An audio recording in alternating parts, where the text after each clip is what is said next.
Hi everyone, welcome to Umgosi noMagatsheni. I am uMagatsheni. Umgosi wethu namhlanje bazalwa bami zithi it's about uVuyokazi, ibaby mama yakaMpumelelo Mseleku. So yesterday it was birthday kaVuyokazi. Let's just start by saying happy belated birthday queen. We all know that abantu abaningi bamthanda uVuyokazi and mina no I'm one of those people abathanda uVuyokazi simply because indlela afike wazipresenta ngayo ku-first season of Uthando Nesithembu. Obvious simthande lapho and it won't be easy ukuthi singasamthandi nje kanjalo. Even now akakasinike reason ukuthi singamthandi or singamhloniphi. Uyadeserve ukuhlonipha because indlela aziphatha ngayo iyatshengisa ukuthi uyafuna ukuhlonipha. So yesterday since kwi-birthday kaVuyokazi we know that musu uLondi uke wathi Go-avisa umgosi eshisayo and isource yakhe said uVuyokazi is currently dating a boyfriend that girl and the boyfriend is willing to ukushada uVuyokazi and make uVuyokazi umfazi wesi-2. That means girlfriend bakazoba umfazi wokuqala uVuyokazi, so that means girlfriend bakazoba umfazi wesi-2. But ke inkinga ngogel ukuthi uVuyokazi uphume kwakhe umshado, so kwakhe relationship because angafuni kuba umfazi wesi-2 or wesi-3.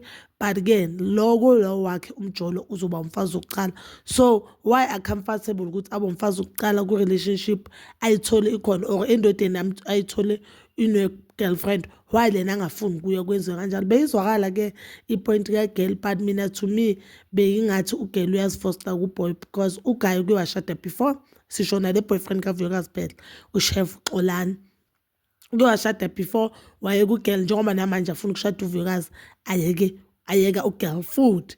But ke guys asikho lapho uVuyokazi since kwi-birthday yakhe nje it is confirmed that uVuyokazi noXolani they are dating, guys. They are dating. So uVuyokazi received ama-flowers amahle lona la mahle ama-flowers wakhe, a young birthday cake, ama-chocolates, ama-balloons. It was so special, guys. And the letter on that flowers pants again, guys, it has sweet in a sweet message. Then pants is so much uXolani. You know musi ukuthi abantu ayikho, even though yena azamile ukufihla ngama-heart, but ke abantu babile nendlela ukuyithola ukuthi no, iletha le kahle kahle ibuya kumlisa lo bhala uXolani and the guy we know na igama lakhe uXolani, uChef Xolani. But anyway, today ngithi mangivuka ngathi awuthi ngike ngibabheke ku-Instagram and I saw uXolani posted another clip of this guy saying it's not everything efuna ukuthi uyiphendule, it's not everything efuna ukuthi uzuyiphendule. So I guess ubonile ukuthi a lot of people babonile ukuthi no, vele sesiconfirming ukuthi i-relationship uVuyokazi noXolani in a relationship.